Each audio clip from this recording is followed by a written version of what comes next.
So I've just seen the Fionna and Cake Season 1 finale, and man, am I happy. This show, surprisingly, for as quick as it came out, has been a pretty big roller coaster, not only for the audience looking at the show itself, but also for this channel, and I couldn't be happier for that. Similar to Distant Lands, I think only one episode I didn't enjoy that much, but everything else I've genuinely been enjoying so far. I feel like the story progressed pretty well. At one point it started to feel like it wasn't a Fionna and Cake story and more of a Simon story, which was by design because Simon was the focal point of this series. He's the person I've been talking about for the entirety of the series outside of the first video for it. So it comes to no surprise that in this season finale we get some sort of a resolution to his character. This entire season he's been kinda down, kinda bad on himself. He doesn't feel like he belongs. He feels like he's an oddball. Even if there are humans in this world, he still feels like he doesn't belong compared to Finn and some of these other weird fantastical humans that just love everything about the land of Ood. He's just lonely.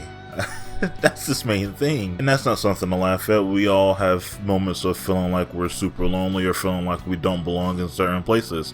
Whether it's a family gathering, whether it's school, yada yada yada, we've all been there before. But throughout this journey, we start to see him sort of gain a new purpose because he feel like he's lost it for a long time. He assumed his purpose was to bring Betty back or a way to see Betty again, but maybe that's not his purpose. And that's where episode 9 comes in, Casper and Nova, because yes, Simon is here in front of GolBetty, ready to just tell her everything that he's been waiting to tell her for this long. He wanted to see her again. He wanted to apologize that he can't help fix what she has become, and he wanted to also apologize that he has to put the crown back on. All of this work that she has been doing to help him come back to normal, he's about to take it away from her just like that. And does she sit down and just let that happen? Hell no, she doesn't. She zaps him into the mind of somebody interesting, somebody who I wanted them to visit in this series, so I'm finally happy we got our second glimpse at Shermie and Beth, everybody. I'm very happy about that.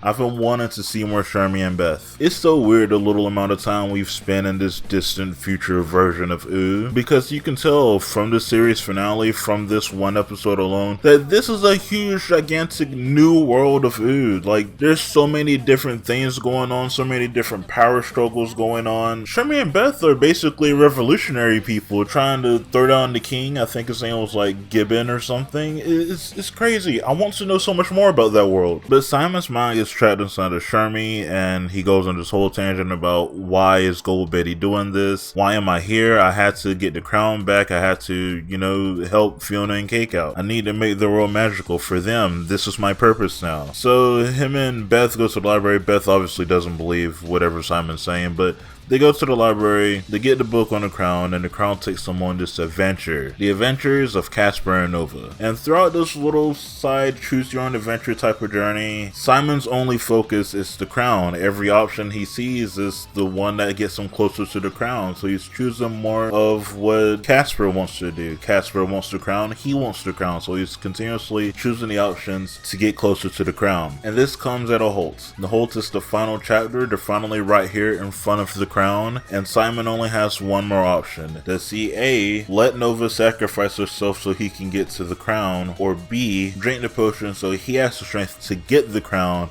but in return he forgets who Nova is? And Simon doesn't really like either options. He says they're both kinda cruddy, kinda junk. And that's where Beth chimes in for him. Beth looks at him and says, yeah, it's because you've been picking Casper's answers for the entire time. What about Nova? You haven't done a single thing that she wanted to do. She has been sacrificing everything because she's obsessed with Casper. She wants to be with Casper no matter what, so she's willing to sacrifice everything and anything. That's kind of where it dawned on him that this is very similar to the story of him and Betty. It's always been him and Betty doing what he wants to do. He always assumed that maybe it was both of their dreams or something, but no. He's always been doing what he wants to do, and every single time he gets in a situation, it's always Betty who sacrifices herself for Simon. To the point where she is turned into the god of chaos, or I guess goddess of chaos. So he comes to this crazy ass realization of, damn, my life is great.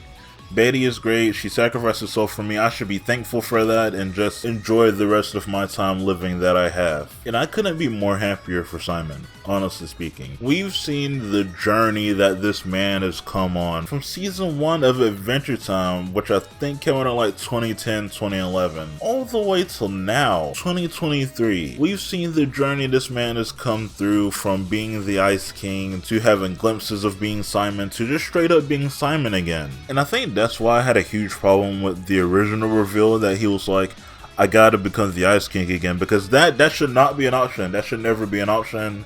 So I'm glad the story obviously didn't go with that. Like, I'm genuinely happy the story didn't go with that. But before we wrap up, I do want to talk about Fionna, because I haven't been talking about Fionna for the longest. I think outside of the first video, the main time I felt like I gave attention to Fionna was the last video I did, because she was slowly coming back into the forefront, slowly coming out of that weird thing of, oh, this is a game, I can do what I want, and now she is realizing that she is causing major issues with each world she's going into. So now where she's back in her world, oh no, something's wrong with Simon because the magic's not back yet. The cake still has her powers. And uh-oh, the scarab's in here now as well. So her side of things was just this really big battle with all of the normal people in that world versus the scarab. He was destroying the world left, right, and center. At the same time, Prisma was breaking out of that container that he was put in. And it was just a lot. Emotions were running high. People were trying to defend themselves from the scarab. And it comes to a point where Fionna has to think for herself. And it's like, we each had to make a decision about this world. This world isn't just mine to decide whatever I want to do with it. We each have our own lives, we each have our own things. I love Gary, I love Marshall, I love the fact that they're together, and I don't want to take that away from them or anybody in this world. They all have amazing lives. So she ends up deciding, I want this world to remain how it is, maybe be a little bit more goofier though, you know, Cake can still be Cake. So at the same time she's coming to that realization, Simon's coming back into his mind from being in Charmy's body, and he pulls out Fiona's world from his like mouth or heart or wherever and gives it to her. And when Fionna just blows it out into the distant worlds, it becomes an authorized universe, which is fine to me because I don't really know the logistics of how things become authorized universes or not. Genuinely, I have no idea. And her world isn't that much different from all the other dimensions we've been going to over the time, so I didn't understand why this one couldn't have been authorized.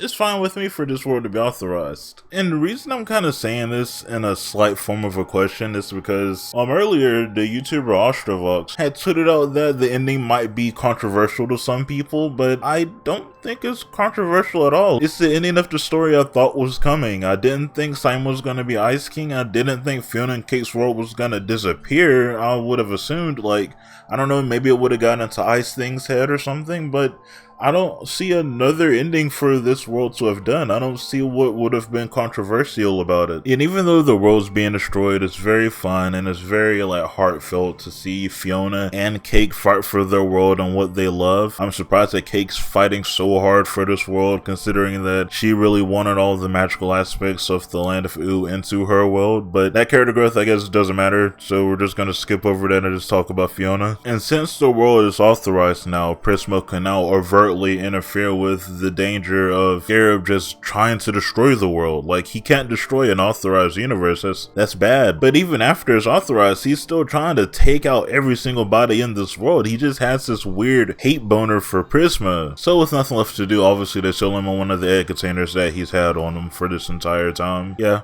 That's what happened. Also, I like the fact that he's not in trouble. Yes, he is working under Prisma now, which can be seen as, oh no, I don't want to do this, seen as bad for him. But he gets to slack off a little bit with Prisma now, create his own world, create his own character. It looked like they were teasing some weird dark medieval drama. I wouldn't mind a dark medieval Adventure Time series, that's all I'm saying. But yeah, Fionna and Cake was really fun, a really interesting journey to go on. Nobody really seems like they got a bad deal. Everybody's endings has turned out pretty good, and honestly, I couldn't be happier for that. I'm really happy that Simon is still alive. I'm gonna be honest with you guys.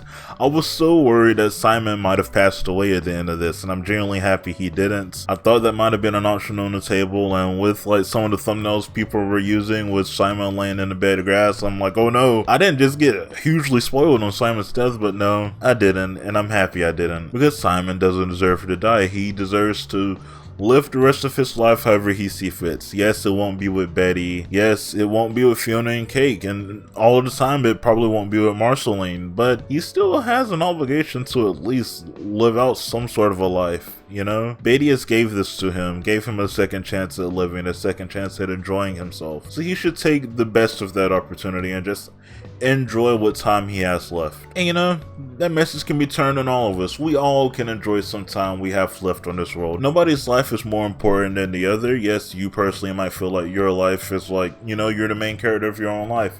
Your life is technically more important than everybody else's, but also speaking, it's not. So live your life to the fullest, live your life how you want to, unless you're a very bad person like a criminal or something, then probably don't do that. Just enjoy your time being here, honestly speaking. What more can you do than just enjoy your time being here? I've enjoyed Fiona and Cake, I've said that so many times, only one bad episode.